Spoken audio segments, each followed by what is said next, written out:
واقعی عقل مند خواتین اس بیان کو سنیں گی تو وہ جو مسکنسپشن پیدا کیا جاتا ہے کہ جناب اسلام میں عورتوں کو آزادی نہیں ہے، جناب اسلام میں عورتوں کے لیے گھٹن ہے، اللہ اکبر، ذرا پہلے اسلام سے پہلے کے حالات پڑھو اور اس کے بعد اسلام کے آنے کے بعد عورتوں کو کیا شاندار مقام میرا دین دیتا ہے۔ اللہ کے نبی نے دا بیسٹ لوگوں کی جب مثال بیان کی، بہترین لوگوں کی مثال بیان کی، تو نبی پاک فرماتے ہیں، ترمذی کی حدیث ہے، سب سے بہتر وہ ہے جو اپنے اہل کے لیے بہتر ہو، یعنی اپنی فیملی کے لیے بہتر ہو۔ اور آقا فرماتے سنو میں تم سب سے زیادہ اپنے اہل کے لیے بہتر ہوں۔ نبی پاک سب سے زیادہ اپنی فیملی کے لیے بہتر۔ نبی پاک علیہ الصلوۃ والسلام سے ایک شخص نے پوچھا حضور شوہر پر بیوی کا کیا حق ہے؟ تو آپ نے فرمایا جب وہ کھائے یعنی شوہر کھائے تو بیوی کو کھلائے، جب لباس پہنے اسے بھی پہنائے، اس کے چہرے پر نہ مارے، اسے بدصورت نہ کہے، اور اگر سمجھانے کے لیے اس سے علیحدگی کرنی پڑے تو گھر میں ہی علیحدگی کرے۔ اللہ اکبر۔ ایک بار حضرت عمر فاروق رضی اللہ عنہ کی بارگاہ میں، سنیے گا بڑا دلچسپ واقعہ۔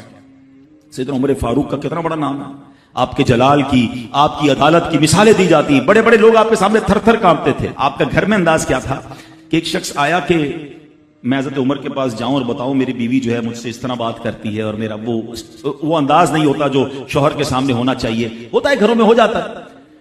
حضرت عمر کے دروازے پر پہنچا نا تو اندر سے اسے سیدنا عمر فاروق رضی اللہ تعالیٰ عنہ کی زوجہ ام کلثوم رضی اللہ تعالیٰ عنہ کی ناراضگی کی عالم میں گفتگو کرتے ہوئے سنا، وہ حضرت عمر سے بات کر رہی تھی۔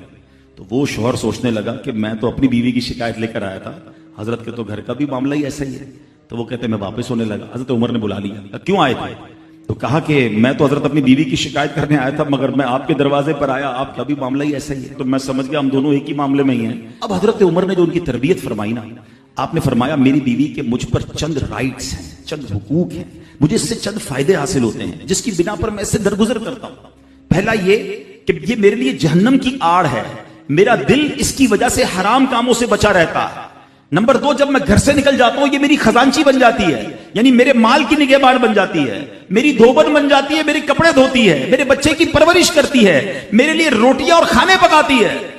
تو وہ شخص کہتا ہے یہ سارے فائدے تو مجھے بھی اپنی بیوی سے حاصل ہیں، تو میں تو کبھی درگزر سے کام نہیں لیتا، وہ مجھے کہتی میں اسے لڑنا شروع کر دیتا ہوں۔ کہتا آج آپ کی بات سے نصیحت مل گئی، اب میں اپنی بیوی کی چھوٹی موٹی باتوں کو میں بھی درگزر کر دوں۔ کتنی پیاری بات بتائی، ہم وہ ساری باتیں بھول جاتے ہیں، ایک غلطی پر پکڑ لیتے ہیں، ایک غلطی پر ڈانٹتے ہیں، ہر غلطی پر جناب ایسا نہیں ہوتا، ہر غلطی کی سزا سزائے موت نہیں ہوتی ہے، ہم غلطیاں نہیں کرتے۔ اگر جس طرح ہم اپنی بیوی کو اور غلطی پر ڈانٹتے وہ ڈانٹنا شروع کر دے پھر کیا حال ہوگا؟ تو ایسا نہ کرے، وہ بھی دل رکھتی ہے، ہم نے کسی انسان سے شادی کی ہے، کمپیوٹر سے نہیں کی، ٹھیک ہے نا؟ تو کمپیوٹر بھی آج کل وائرس آ جاتا ہے، تو وہ تو انسان ہے، غلطی ہو گئی کوئی بات نہیں۔ تو سبحان اللہ، اتنا پیارا مذہب ہے۔ درود پاک پڑھنے کے بے شمار فضائل و برکات ہیں۔ کعبے کے بدر الدجا، طیبہ کے شمس الضحیٰ صلی اللہ تعالی علیہ وسلم کا فرمان عالی شان ہے کہ جو کوئی شخص مجھ پر ایک بار درود پاک پڑھے اللہ کریم اس پر اپنی 10 رحمتیں نازل فرماتا ہے۔ جو کوئی شخص 10 بار درود پاک پڑھے اللہ کریم 100 رحمتیں نازل فرماتا ہے۔ فرمایا جو 100 بار پڑھے اللہ 1000 رحمتیں نازل فرماتا ہے۔ میرے آقا علیہ السلام فرماتے ہیں جو 1000 بار درود پاک پڑھنے والا ہوگا، حدیث کا خلاصہ ہے وہ مرے گا نہیں جب تک جنت میں اپنا مقام نہ دیکھ لے، یعنی مرنے سے پہلے اسے جنت میں اپنا گھر بھی دکھا دیا جائے گا۔ تو کیا ہی اچھا ہو کہ ہم چلتے پھرتے اٹھتے بیٹھتے کوئی ٹائم اپنی پوری ڈیلی روٹین کا ایسا سیٹ کریں کہ میں نے اس وقت درود پاک پڑھنا۔ آپ دیکھیں نا سوشل میڈیا پر بعض اوقات گھنٹوں ہمارے ریلز دیکھتے ہوئے چیزیں دیکھتے ہوئے گزر جاتے ہیں، بلکہ بعض اوقات ان میں گناہ ہوتا ہے، ثواب تو دور کی بات، یا تو فضول ہوتے ہیں یا گناہ ہو رہا ہوتا ہے۔ تو کیوں نہ ان عادتوں کو کچھ کم کریں، اس سے جان چھڑائیں اور ذکر و درود کی طرف آ جائیں۔ اللہ مجھے بھی اور آپ کو بھی اپنا اور اپنے حبیب علیہ الصلوۃ والسلام کا کثرت سے ذکر کرنے کی توفیق عطا فرمائے۔ محبت کے ساتھ با آواز بلند درود پاک پڑھ لیں، صلو علی الحبیب۔ آج میں نے ایک بڑی کمال کی ایک سنت آپ کے سامنے پیش کرنی ہے، اور نارملی دیکھا یہ گیا ہے کہ اس سنت سے بہت سارے لوگ اب دور ہو گئے ہیں، حالانکہ یہ اتنی پیاری سنت ہے، بغیر محنت بغیر کوشش کے نیکیوں کا انبار لگ جاتا ہے، اتنی نیکیاں، اور آپ اتنے بڑے بڑے انعامات کے حقدار بن جاتے ہیں۔ وہ سنت کون سی ہے میں انشاءاللہ بیان کرتا ہوں، مگر امام محمد بن محمد غزالی علیہ رحمت اللہ الوالی نے ایک بڑا پیارا واقعہ اپنی کتاب مکاشفۃ القلوب میں لکھا۔